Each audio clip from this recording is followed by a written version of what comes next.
Very good morning to all of you, and I'll be starting up with SAMIS, that is System Analysis and Management Information System.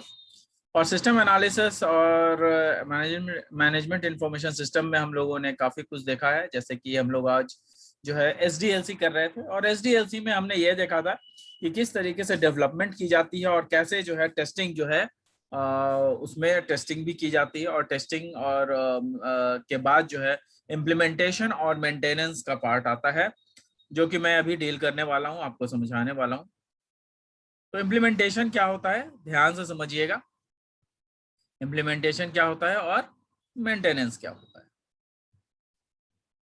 तो I will be sharing you the screen.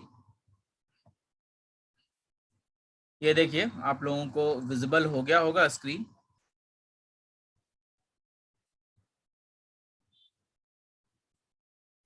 अगर आप लोग screenshot लेना चाहते हैं तो ले सकते हैं।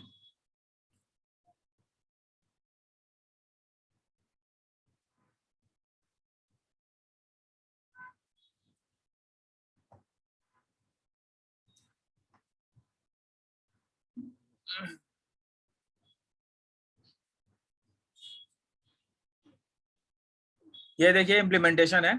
अब यहाँ पे देखिए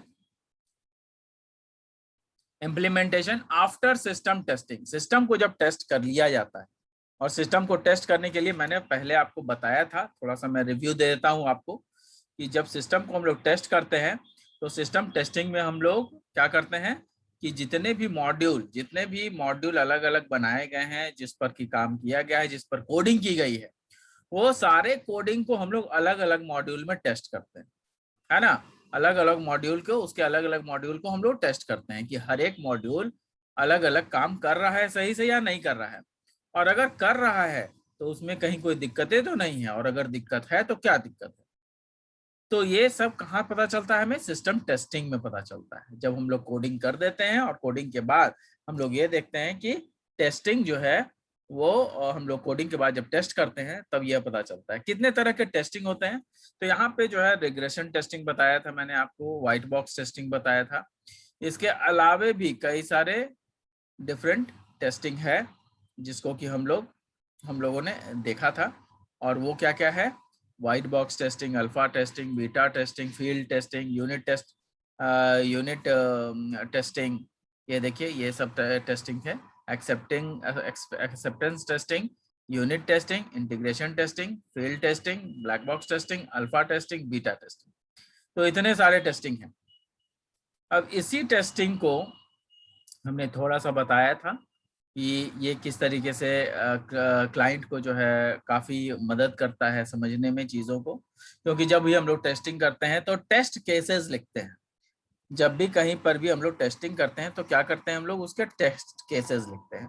और ये टेस्ट केसेस जो है ये काफ़ी इंपॉर्टेंट होते हैं। क्यों इंपॉर्टेंट होते हैं? क्योंकि मान लिया कि आज आपने टेस्टिंग की और कल को जो है कोई नया बंदा आ गया आपकी जगह पे और वो काम कर रहा है, तो उसको फिर से वो टेस्टिंग ना करना पड़ा, इसलिए हम लोग क्या करते हैं कि टेस्ट केसेस लिखते हैं। याद रखिए कि हम लोग क्या करते हैं? टेस्ट केसेस लिखते हैं। और उस टेस्ट केसेस के जरिए हम लोग ये ध्यान में रखते हैं कि जो भी टेस्ट केसेस हम लिखा जा रहा है उसमें इतना सलीके से लिखा जाए ताकि जो अगला बंदा आए हमारी जगह पे, नया बंदा, तो उसको भी आसानी से पता चल सके कि क्या टेस्ट हुआ और क्या रिजल्ट आया, है ना। तो यही है जो test case is certain made of situations on which the system is exposed. जो भी टेस्ट केसेस होते हैं वो सिस्टम के एक्सपोज करने पर ही आते हैं। So as to find out the behaviour of the system in that real situation. उस रियल सिचुएशन में उस पर्टिकुलर सॉफ्टवेयर का बिहेवियर कैसा है वो हमें पता चलता है। तो ये टेस्टिंग हो गया। नेक्स्ट है इम्प्लीमेंटेशन पार्ट। जब हम लोग टेस्टिंग करते हैं तो उसका इम्प्लीमेंटेशन बहुत जरूरी है। जब टेस्टिंग कर लिए तो हमारे पास क्या बच जाता है? जब हम लोग टेस्टिंग कर लेंगे तो कोडिंग कर लिया, टेस्टिंग कर लिया, तो फिर उसको इम्प्लीमेंट ही करेंगे ना। उस कोड को हर जगह इम्प्लीमेंट करना होगा। तो इम्प्लीमेंट हम लोग सबसे पहले करते कैसे हैं ये समझिएगा। मैंने आपको पहले भी बताया था कि एक जो सॉफ्टवेयर बनता है उसको जो है डिफरेंट मॉड्यूल्स में बांट लिया जाता है। डिफरेंट मॉड्यूल्स कहने का मतलब क्या है? डिफरेंट मॉड्यूल्स कहने का मतलब ये है कि एक पर्टिकुलर सॉफ्टवेयर को छोटे छोटे टुकड़ों में बांट लिया जाता है, और उन छोटे छोटे टुकड़ों को बांट करके हम लोग ये ऐसा कर देते हैं कि जो अलग अलग टुकड़ा, मतलब अलग अलग जो मॉड्यूल है, वही जो टुकड़ा है उसको मॉड्यूल बोलते हैं, और हर एक मॉड्यूल को अलग अलग लोगों को दे दिया जाता है, अलग अलग टेक्निकल टीम को दे दिया जाता है, ताकि वे लोग उस पर काम कर सकें। क्यों? क्योंकि डिफरेंट मॉड्यूल्स पर अगर काम होगा तो एक ही साथ कई सारे मॉड्यूल्स पे काम हो सकेगा, और काम इजी हो जाएगा, और जल्दी काम होगा, है ना। जबकि अगर मॉड्यूल बाय मॉड्यूल करेंगे तो पता चलेगा कि एक मॉड्यूल पे काम हो रहा है, अब जब तक एक मॉड्यूल पे काम होगा नहीं तब तक दूसरे मॉड्यूल शुरू नहीं कर सकते, तीसरा मॉड्यूल शुरू नहीं कर सकते। तो पता चलेगा कि एक मॉड्यूल जब होगा उसके बाद दूसरा मॉड्यूल करेंगे, अगर 20 मॉड्यूल है तो लग जाएगा यार, बहुत टाइम लग जाएगा। इसलिए 20 मॉड्यूल को अलग अलग करके और 20 मॉड्यूल को एक साथ शुरू कर दिया जाता है, ताकि हमारा काम इजीली और जल्दी खत्म हो सके। ठीक है, तो उसी मॉड्यूल को हम लोग क्या करते हैं, कोडिंग करते हैं, और उसी मॉड्यूल में कोडिंग करने के बाद हम लोग क्या करते हैं, कोडिंग जब हो जाती है तो उसकी टेस्टिंग भी करते हैं, है ना। जब मॉड्यूल हो, जब हम लोग ये कर लेते हैं, जब टेस्टिंग कर सॉरी कोडिंग कर लेते हैं तो उसके बाद उसकी टेस्टिंग भी करते हैं। तो टेस्टिंग जब करते हैं तो जैसे ही टेस्टिंग करते हैं तो टेस्टिंग के बाद हमें पता चलता है, टेस्टिंग के बाद पता चलता है कि जो टेस्टिंग हमने किया है वो सही से है या नहीं है। टेस्टिंग जब टेस्टिंग हो जाता है तो हम लोग क्या करते हैं, सारे मॉड्यूल को इकट्ठा कर लेते हैं। सारे मॉड्यूल को इकट्ठा कर लेने का मतलब ये है कि सारा मॉड्यूल एक साथ हो जाएगा, और सारा मॉड्यूल एक साथ होने के बाद एक बार फिर से टेस्टिंग होती है, तब उसके बाद फाइनल टेस्टिंग होती है, और उसके बाद फाइनल टेस्टिंग होने के बाद जो है आपका इम्प्लीमेंटेशन पार्ट आता है। इम्प्लीमेंटेशन में क्या करते हैं, ये यहां से अब शुरू करते हैं। तो after system testing the different parts और modules of the system is well organized. जितना भी आपका पार्ट्स है, मॉड्यूल्स है, सबको एक साथ मिला दिया जाता है, उसको ऑर्गेनाइज कर लिया जाता है, and it is put up on the users and client side, and it is put up on users and client side। मतलब उसको जो है जहां पर भी क्लाइंट चाहता है कि मेरे कंप्यूटर पे डाल दीजिए, वहां पे जा करके हमें डालना पड़ता है, या फिर क्लाइंट को बुला लिया जाता है या यूजर को बता दिया जाता है कि कैसे कैसे काम करना है। In this implementation phase, the actual implementation of the subsystem takes place। तो इम्प्लीमेंटेशन फेज में क्या होता है कि जो एक्चुअल इम्प्लीमेंटेशन है किसी भी, जितने भी मॉड्यूल्स हैं उसका सारा इम्प्लीमेंटेशन में ही पता चलता है कि एक्चुअली जो प्रोजेक्ट बना, सारे मॉड्यूल्स को अलग अलग करा के जो प्रोजेक्ट बनाया गया था वो अब सही है या नहीं है। सब सिस्टम क्या होता है, मैंने आपको बताया था कि एक सिस्टम का छोटा टुकड़ा, उसको सब सिस्टम बोलते हैं। जो अपने आप में एक कंप्लीट सिस्टम होता है उसको सब सिस्टम कहते हैं, है ना। जैसे साइकिल में गियर है, या फिर जो साइकिल में आपका बॉल बियरिंग होता है, वो एक कंप्लीट सिस्टम है, लेकिन साइकिल का पार्ट तो है, साइकिल एक सिस्टम है, उसका सब पार्ट क्या हो गया, उसका बॉल बियरिंग, जो कि उस बॉल बियरिंग को उठा के कहीं और लगा दिया जाएगा तो भी वो काम करेगा। तो वो क्या है, वो अपने आप में एक कंप्लीट सिस्टम है। उसी तरीके से सॉफ्टवेयर में भी होता है। सॉफ्टवेयर में सपोज कीजिए कि एक मैथमेटिकल कैलकुलेशंस के लिए आपने सॉफ्टवेयर बनाया है, उसमें एडिशन का अलग, सब्सट्रैक्शन का अलग, मल्टीप्लिकेशन का अलग और डिवीजन का अलग काम किया गया है। तो एडिशन को हटा कर देंगे, या फिर एडिशन को केवल काम करना चाहेंगे तो केवल एडिशन काम होगा, अगर मल्टीप्लिकेशन का काम करना चाहेंगे तो केवल मल्टीप्लिकेशन काम होगा। तो इसीलिए जो है एडिशन क्या है, एक कंप्लीट सिस्टम हो गया, तो that addition will be known as sub system, है ना। In this implementation phase, the actual implementation of the subsystem takes place and the client is ready to operate the software. Now client जो है वो software को operate करने के लिए ready हो जाता है। Implementation phase also requires handling the software comfortably. Implementation phase क्या शो करता है? It requires handling the software comfortably. जितने ढंग से इम्प्लीमेंटेशन जो है कितने तरीके से, कितने सलीके से सॉफ्टवेयर जो है कंफर्टेबली सॉफ्टवेयर को हम लोग यूज कर पाते हैं, ये बहुत बड़ी बात है. And installing all the components by having, और हम लोग उसको ढंग से इम्प्लीमेंट भी कर पाए, है ना, by having knowledge towards the particular software. तो उस पर्टिकुलर सॉफ्टवेयर के प्रति जो हमारा नॉलेज है वो भी उसमें होना चाहिए. तो हम लोग यहाँ पे क्या होता है कि यहाँ पे हम लोग ये याद रखें कि जब इम्प्लीमेंटेशन पार्ट आता है तो इम्प्लीमेंटेशन पार्ट ऐसे ही नहीं होता है, बल्कि it is combined of all the sub system. बहुत सारे सब सिस्टम जो हैं उसको मिला करके कंबाइन किया जाता है, उसको उस पे जो कोडिंग की गई है उसको टेस्टिंग की जाती है, फिर एक बार फुल टेस्टिंग की जाती है जब सब मॉड्यूल को एक साथ जोड़ दिया जाता है. उसके बाद जब टेस्टिंग हो जाता है तो इम्प्लीमेंटेशन पार्ट आता है, और ये इम्प्लीमेंटेशन पार्ट तब होगा जब सारा कोडिंग और टेस्टिंग सक्सेसफुली रन कर जाएगा. क्यों? क्योंकि implementation has to happen on the client side और यूजर साइड. तो क्लाइंट और यूजर को जब आप दे रहे हैं तो आप उसको पूरा चीज कर कुरा के दीजिएगा, तभी तो वो काम कर पाएगा ना. तो इसीलिए हम लोग देने के पहले सब कुछ चेक कर लेते हैं ताकि हमारा सॉफ्टवेयर में कहीं कोई दिक्कत ना आए और कहीं से कोई शिकायत का मौका ना मिले. Next phase is maintenance phase. Maintenance phase क्या होता है?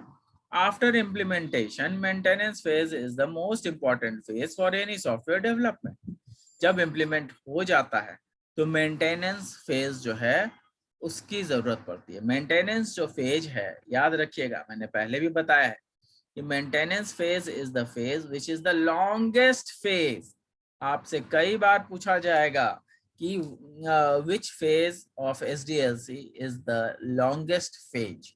तो लॉन्गेस्ट फेज क्या है? मेंटेनेंस फेज है. उतना टाइम हमें कोडिंग में, टेस्टिंग में कहीं नहीं लगता है जितना कि हमें जो है मेंटेनेंस में लगता है. क्यों? क्योंकि सॉफ्टवेयर जब तक एग्जिस्ट करेगा, या ध्यान रहे, सॉफ्टवेयर जब तक एग्जिस्ट करेगा तब तक उसे हमें मेंटेन करना पड़ेगा. मेंटेन करना पड़ेगा का मतलब, जैसे हो सकता है कि आज सॉफ्टवेयर बना और कल को नया विंडोज आ गया तो उस पर वो सॉफ्टवेयर नहीं चल रहा है, तो क्या करना पड़ेगा? नया जो विंडोज आया है उस पर वो चल पाए, हमारा जो सॉफ्टवेयर है, जो बनाया हुआ सॉफ्टवेयर उस पर वो चल पाए, तो उसके लिए जो है हम लोगों को कुछ कोड में चेंजेस अगर करने होंगे तो करने पड़ेंगे, तो करेंगे हम लोग. और कुछ और भी दिक्कतें आएंगी तो उसको दूर करेंगे. तो ये बहुत इंपॉर्टेंट चीज है. क्यों? क्योंकि कंपैटिबिलिटी जो है हमेशा चेंज होती रहती है. With the advancement in technology नई नई चीजें आती रहती हैं, और जो टेक्नोलॉजी के साथ जो नई चीजें आती है तो पुरानी चीजों पे थोड़ा और ब्रशअप करना पड़ता है ताकि वो नए चीजों के साथ ढल सके, काम कर सके. इसीलिए मेंटेनेंस की सबसे ज्यादा जरूरत पड़ती है. यही नहीं बल्कि और भी चीजें हैं. कैसे? और भी चीजें ये हैं कि जो मेंटेनेंस पार्ट होता है वो केवल और केवल इस टाइप का नहीं होता है, बल्कि हो सकता है कि इसमें जो है आपको कस्टमर केयर सपोर्ट भी मिलता है, जिसमें कि टेक्निकल सपोर्ट इंजीनियर्स के रूप में, TSEs के रूप में काम कर रहे होते हैं काफी बंदे. और टेक्निकल सपोर्ट इंजीनियर्स जो है काफी उसमें आपको प्रोवाइड कराते हैं. मतलब टेक्निकल सपोर्ट इंजीनियर्स, आप जितने भी यूजर्स या क्लाइंट हैं, अगर मान लिया आपका सॉफ्टवेयर यूज कर रहे हैं तो उनको दिक्कत होगी, कहीं ना कहीं तो दिक्कत होगी ना सॉफ्टवेयर में, या फिर नहीं भी होगी दिक्कत तो अगर कुछ मान लिया उसको पूछना होगा, कुछ काम करना होगा और उसको पूछना होगा, तो वो किससे पूछेंगे? तो वो किससे पूछेंगे? वो आपसे पूछेंगे. और आप कैसे बताइएगा? आप अपने टीम में एक टेक्निकल सपोर्ट इंजीनियर्स का टीम क्रिएट कीजिएगा, और वो क्रिएट करने के बाद वो आपको सपोर्ट देंगे. मेंटेनेंस फेज में वो आपको सपोर्ट देंगे कि भाई आपने हमारे पास से सॉफ्टवेयर खरीदा और वो सॉफ्टवेयर में अगर कहीं कोई दिक्कत है तो बताइए, तो आप लोग क्या करते हो, कस्टमर केयर में जो कॉल करते हो और वो पूछते हो कि अच्छा मुझे ये काम है, ऐसे नहीं चल रहा, वैसे नहीं चल रहा है, ये चीज नहीं हो रहा, तो उन सबों का जो निराकरण है या फिर उन सबों का जो सोल्यूशन है वो कौन देगा, टेक्निकल सपोर्ट इंजीनियर देंगे। और ये तब तक एग्जिस्ट करेगा जब तक सॉफ्टवेयर मार्केट में रहेगा या सॉफ्टवेयर मार्केट में बिकेगा। तो जब तक सॉफ्टवेयर मार्केट में है, इसका मतलब कि तब तक आपको मेंटेनेंस देना पड़ेगा। तो this is the main idea of maintenance. अब यहाँ पे इसको पढ़िए। After implementation, maintenance phase is the most important phase for any software development. Maintenance phase is most time taking phase, मतलब जो लॉन्गेस्ट फेज है, most time taking phase among all the other phases of SDLC. Maintenance can be for software or hardware both. Maintenance दोनों के लिए होता है, software के लिए भी होता है, हार्डवेयर के लिए भी होता है। This phase is required to the user priorities. ये जो है यूजर के प्रायोरिटीज पे डिपेंड करता है कि किस तरीके का वो चेंज चाहता है। चेंज मतलब हार्डवेयर चेंज चाहता है या सॉफ्टवेयर चेंजेस चाहता है। और environmental factors of the system enhancement, या फिर एनवायरमेंट का भी इफेक्ट है। एनवायरमेंट मतलब with the advancement in new technologies, मतलब नया सॉफ्टवेयर नया हार्डवेयर आ गया तो उसको अपग्रेड करना पड़ता है। इसीलिए जो है यहाँ पे लिखा हुआ है ऑर्गेनाइजेशनल रिक्वायरमेंट्स और environmental factors for system enhancement, bracket में upgrading. This is very crucial and important for the software development life cycle. तो ये जो है सॉफ्टवेयर डेवलपमेंट लाइफ साइकिल में बहुत इंपॉर्टेंट चीज है, ठीक है। In maintenance phase, the software developer requires a solution. Maintenance phase में सॉफ्टवेयर डेवलपर जो है वो क्या करते हैं, वो एक सॉल्यूशन प्रोवाइड करते हैं। किसको?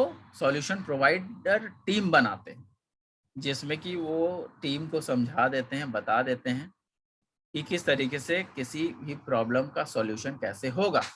तो अब ये जो TSEs होते हैं, टेक्निकल सपोर्ट इंजीनियर जिसको बोलते हैं, वे ये काम को सीख लेते हैं। वो भी जो है आपकी तरह कंप्यूटर साइंस ग्रेजुएट होते हैं और वो भी आपकी तरह कोडिंग को समझते हैं। और सारी चीज़ों को समझने के बाद ये जो टेक्निकल सपोर्ट इंजीनियर्स हैं वो टेक्निकली साउंड बंदे होते हैं और ये प्रोवाइड करते हैं solutions.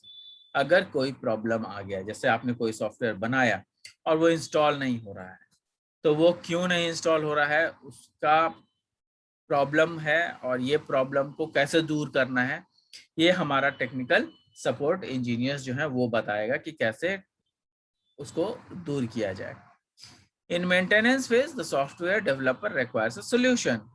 Software developer requires a solution provider, मतलब वो टीम, तो वो solution provider team, also known as customer care, उसको कस्टमर केयर भी कहा जाता है, consisting TSEs technical support engineers. तो ये जो है आपका मेंटेनेंस फेज है, जिसमें कि मैंने आपको बताया कि किस तरीके से आपका मेंटेनेंस फेज काम करता है। और इसी के साथ आपका SDLC जो फेज है वो खत्म हो जाता है, ठीक है। अब हमारा जो है न्यू चैप्टर शुरू होने वाला है अगले क्लास में, है ना। यूनिट 4 में चलेंगे हम लोग सिस्टम प्लानिंग के साथ। तो ये जो है आपका पार्ट खत्म होता है, इसको जो है आप लोग कर लीजिएगा, समझ लीजिएगा बढ़िया से करके समझ के, और कहीं कोई दिक्कत होती है तो you can always ask me up, है ना। तो गाइज आई होप कि I am able to make you understand. तो इम्प्लीमेंटेशन भी खत्म और मेंटेनेंस भी खत्म। कुछ पार्ट मैंने टेस्टिंग के भी आज बता दिए हैं आपको। तो आई होप कि सभी कुछ सही से चल रहा होगा या समझ में आ रहा होगा। Thank you guys, thanks a lot. We'll meet in the next class and I hope that you are having a good health. Take care.